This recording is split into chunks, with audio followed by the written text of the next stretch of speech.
Hi, look, I'm sorry for making this more than 3 parts, more than 2 parts, but I did say I would maximize it at 3 parts because I have to go in the mall. I'm pressed to pee. I gotta go and get stuff. Sunday, so all up in my grill, getting uncomfortable. So let's just finish this, all right? Listen up, all right?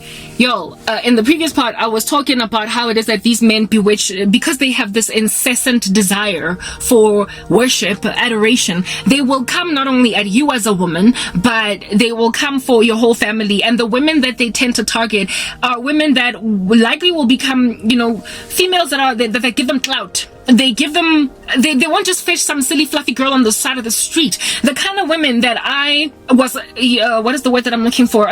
My entourage. The women that I was associated with back in the day, friends, kaofela guys, skim saka, we were women educated and with great careers. Alongside great futures, beautiful, physically we were pretty, and what have you. So basically the kind of chick that would give a man clout, if at all she was on his shoulder like a badge. Yeah, exactly.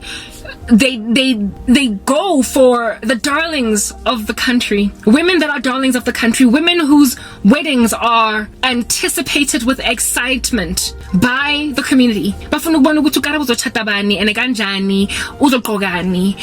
her wedding gown gonna be like? The kinds of women that are basically influencers, like, when you're looked at with admiration by young women in the community, and when men, literally you are the girl that all the guys wanted. So by the time you get married, everybody wonders, I wonder what mang. And when you do get married, everybody is basically tuning into the television to check out your wedding. Yeah, they want women like those. Women with clout. Women that will make them look really good. Yes. So they love the educated kind that have these big degrees. They love the well-paid kind in these great jobs in corporate. They love well-spoken and Instagram 100,000, 200,000 followers.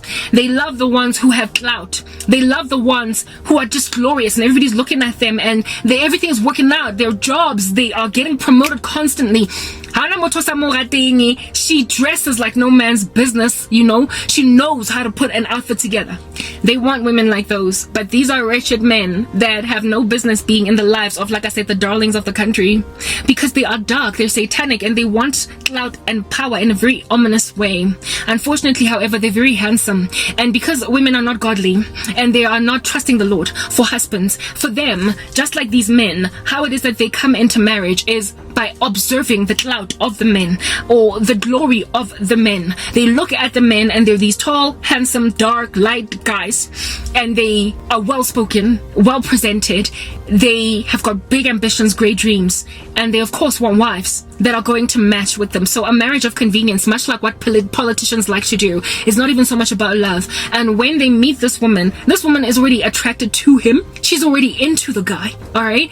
She's spazzing all over the show when he walks into the room. That he doesn't need Korobela. He literally doesn't. All he needs to do is just do his charmer boy thing, talk to her a little minute, and the chick is on the ground fainting. She's drawing circles on the floor. Like, that's it. But they're greedy.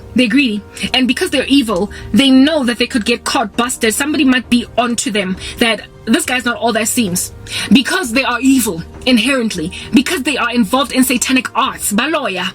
They then are like, I don't know how long it's gonna last for this woman in my life. Where am I gonna find another doctor? Where am I gonna find another such rare black woman in my community?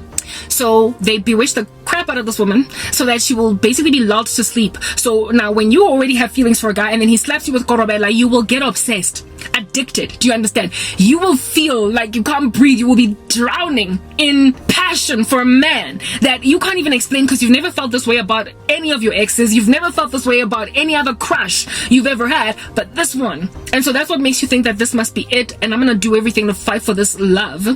Alright, but this dude is not just gonna come for you as a woman with that korobela. Your family as a woman, so that they will also basically be at the beck and call of a guy that doesn't make sense. Like, when guys, there is a problem in this country with mothers. There's like a whole gender-based violence issue in South Africa. But if you look at many of the cases of the women that died, the mothers were low-key supportive of these men that ultimately killed their daughters. Even though all the signs were there. the abusiveness, the, bad mouthing, the way that they talk to these ladies, talk her down, and what have you. Friends might have also caught wind of the fact that there was something about this guy. Signs will have been there, but strangely by people that should care a lot more for these girls than they currently are. So these women cannot even run. If I could use an example using a movie, if you've seen What's Love Got to Do with It, Tina Turner, but the actress is Angela Bassett, right? Ike Turner in the movie, played by I forgot his name, Lawrence Fishburne, all right? There was a scene in the movie where Angela runs away, or Tina Turner runs away to her mother's house to basically ensconce herself in a safe environment away from her abusive husband. And the mother is the one that calls Lawrence Fishburne or Ike Turner. Sam, your wife is here. I don't know what she's doing here. Come get her. And just as Tina thinks she's safe with her mother, the abusive man, grabs her at a bus station on some, where were you going? Especially with my children. Come home. The mother is the one that sent her daughter back to an abusive man. Yeah, well, a similar scene like that in the movie What's Love Got to Do with It is happening all across South Africa. I'm tempted to say perhaps it's the earth, but like I said, I'm speaking for my country. I had a mother that was very protective of me. Like, I've been attacked before by a domestic worker that used to work for my mom, and my mother nearly fired her. So I know what it's like to be protected by my family, to have my cousins have my back when some stupid boyfriend is acting a fool all up in our grill. I know what it's like to be protected by family. So when it's like, what's going on, Lana? This is new stuff, man. Stop it. I was the woman that was supposed to get married in a big fat, that celebration of a marriage and coming to America. Lisa, after going to Africa to marry Hakeem, is like dun dun dun dun. Like, I was supposed to get married in a prolific way like that. The way I was such a darling in my community, and the next thing, my whole community handed me over to evil men. They took the side of my wicked ex-boyfriends and guys that I didn't even date, but that hurt me. Literally, the level of support that my mother gave to my ex-boyfriend after 5 years after I left him, for instance, even after telling her, this guy used to withdraw money from my account. There was a time he left with my bank card. I got 2,500 rand over a weekend of partying altogether until I stopped the car and threatened his mother that I'm going to arrest him. And the whole thing stopped. This is what this boy used to do to me. And you want me to get back together with him? Like, she used to call my ex Mkwenyana after breaking up. We met at a funeral of a mutual friend. After breaking up, my mother was there at that funeral, and not a mutual friend, sorry, but the funeral of a mutual friend's dad. My mom was at that funeral, and I remember when we were driving back home, she was like, "Ish, but this guy, such and such, and for me it was like, but I told you what this guy's done to me. It's over. I can't be with that guy." What would make a mother that is protective of her daughter's interests suddenly just want to protect a man that literally, I've got the rap sheet and the exculpatory evidence to support the rap sheet of what this guy has done to your precious daughter, and yet you're busy standing with this bugaboo? It's literally something that is happening across the country, where men are bewitching women, girlfriends, wives, and the whole families, such that these females ain't got nowhere to run, which is why this gender-based violence thing, all of this trending on Twitter on hashtag #man next and what's gonna happen, blah blah, stop hurting the females. It's like, y'all are in a trance, you don't want Jesus, you can't snap out of it, and the reason these women die is because you're literally complacent and complicit in their killings. You just stand back, and you also support in the run-up to the murder of your daughter, of the guy that ends up killing her, and then when the news comes to interview you, you then claim, Uti, I saw it coming. Yes, you did see it coming, but you were too dead in a trance. You were taken by witchcraft. And the only reason why the sorcery of these men is swinging left to right like an orangutan on a tree is because South Africa's not praying. South Africa's not saved. South Africa, the Lord has said it to me over and over and over again that you are like the church of Sardis in the book of Revelation. You have a reputation for being alive, but you are dead. There is no real redemption. Your prayers are hitting a ceiling, a brick wall, because the prayers of the wicked are an abomination to Emmanuel. And so because your prayers are not being heard, and so the daughters on the ground that belong to these women are dropping like dominoes. Look at my life. The darling of the nation that was supposed to have a glorious, basically royal-like wedding is gathering dust at the back of her mother's house, unable to come up for air, cause familia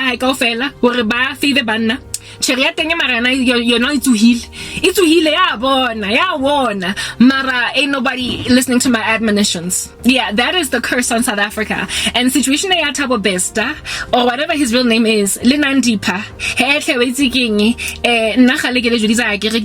Guys, I warned you. This Thabo Bester and Nandipa alright situation.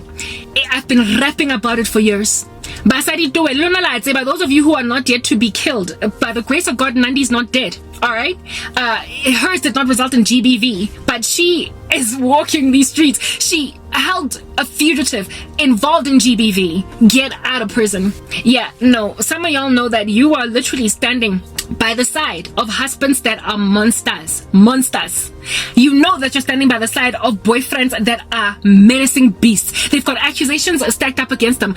I know he's not South African, which is why I think this is an international issue, perhaps an African one. Who is this? Bushiri's wife. Bushiri, this fake pastor thing that's busy using occult magic in the church and claiming to be a servant of God doing miracles. Bushiri has had more rape accusations slapping him than than even Thabo Bester. He has got more women than Thabo Bester coming up to claim that they've been raped by Bushiri. And Bushiri's wife, all she does is stand by her man. What the heck? If my husband was to get accused of even one rape, I'd move out of the house until he gets proven innocent. I would move out. And if he doesn't get proven innocent, okay. But for marital unfaithfulness, divorce is allowed, guys, in the scriptures. If your man has been unfaithful, you can leave.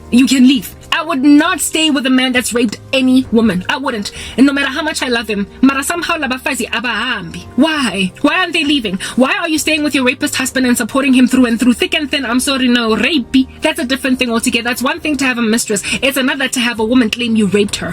It's a different thing. Maybe we can negotiate if you've cheated on me with some mistress lady, but there is no negotiating. If a woman rocks up and says you've raped her, that is not a mistress. That is you being forceful, coercive. How in the world are you in my house? Bana ba banyana o re pila mosadi o mong e bo tlo expect rona ke tlo ba safe ke tlo sa tlo tsa bana ba and le teng ha ke na bana ba bashimane. How am I going to let them be trained up in anything of life by a man that can grope a woman like that and force himself on her? These women are under a spell. What I'm trying to help you understand is that it is not ironic or contradictory to anything at all that makes sense. These women are under a curse to literally just be duped. Musadi wa Bushiri is under a spell.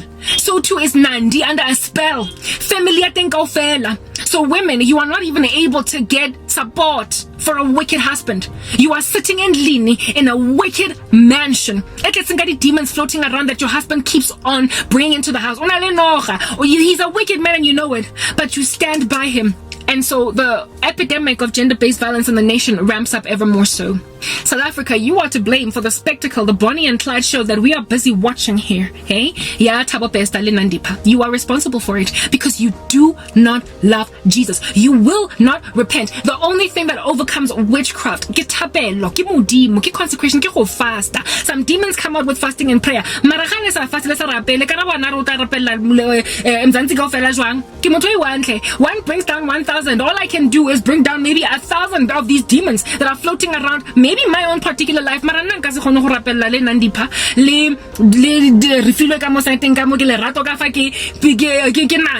can't. Like, guys, I can't pray for them all. So how many of us are there exactly that are actually praying truthfully for the nation? Not enough. So therefore the whole country is just falling like dominoes. And besides, God is not going to burden the small little remnant of his church in the country. God is darkness in the country. God is not going to just keep me standing in the gap interceding for 1 or 2 women when 10,000 others fall on the side because my prayers didn't get to them. There aren't enough Christians in the country. The witchcraft is not the force or the beast that it wants to be. It wishes it was, but guess what? It is a force to be reckoned with, and a thriving one at that, in a nation that does not have successful prayer. One last part.